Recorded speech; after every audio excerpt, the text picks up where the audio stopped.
大家新年好，我是老 K，欢迎来到我的频道。今天给大家分享的是健客良品前段时间出的火星制药 CK650，对比之前的 CK80啊，在内胆的设计上做了非常大的改进，整体的设计语言并没有太多的变化。细看的话，可以发现表面的阳极氧化工艺有所升级，对比 CK80的反光程度要更加的弱一些，整体会更加的偏哑光。在斜面刀痕的处理过渡上也更加的自然，而且之前许多人吐槽的旋钮质感问题在这里也得到了解决最主要的键盘的重量上之前的 CK80单套件是950克，这把 CK650单套件的重量是980克，在尺寸缩小了30%的情况下，重量还增加了30克所以键盘一上手就有非常强烈的坠手感，也是一把铝头陀该有的质感。键盘在外观方面也是延续了 CK80上的卷轴设计，整体 CNC 加工，两侧保留了 RGB 的灯带，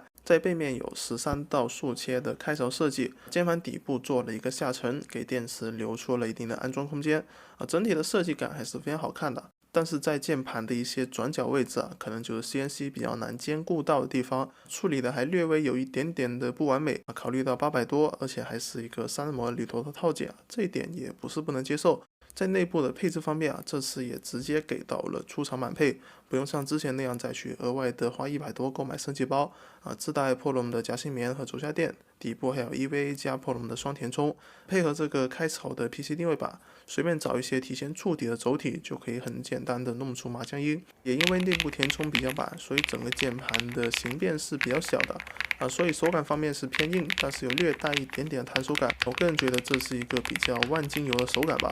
如果喜欢偏软一些的手感，自己裁一张底面就 OK 了，并不会对声音有太大的影响。再往下看，还有一个亮点就是底部这一大块黑色电池它的容量足足有8000毫安时对付这个65小套件是绰绰有余了满电的续航参考我之前上手过的8000毫安时的键盘基本是3个月起步的，具体多少官方没有给时间，反正耐用就完事了。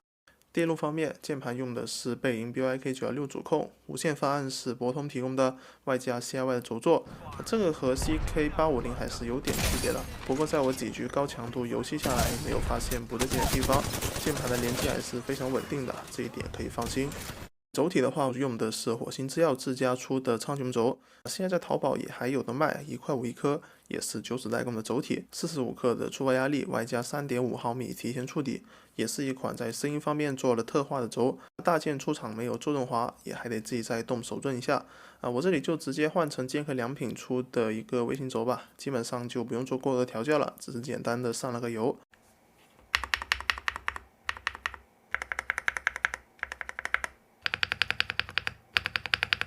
键帽的话，这边就用爱飞这套 AS 大叶整体也是一个偏复古的外观，和 CK650 这个深绿色我感觉还是蛮搭的。SA 高度出来声音也会比较脆爽，也算是给套件的声音上了一个 buff 了。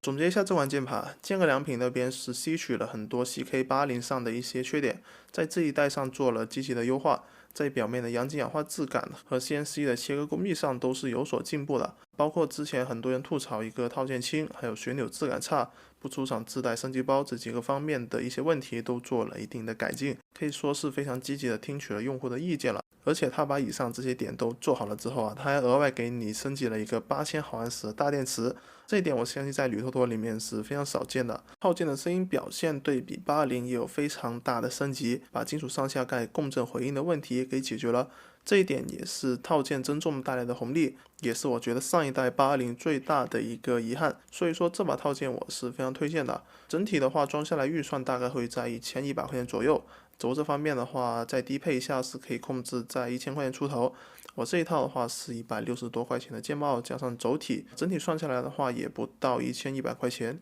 如果不太介意自己去动手组装的话，我个人是非常推荐这一个搭配的，可以让你快速的感受到量产键盘和一个入门级铝头陀的一个区别。好了，那是本期视频全部内容，感谢大家观看，我们下期视频再见，拜拜。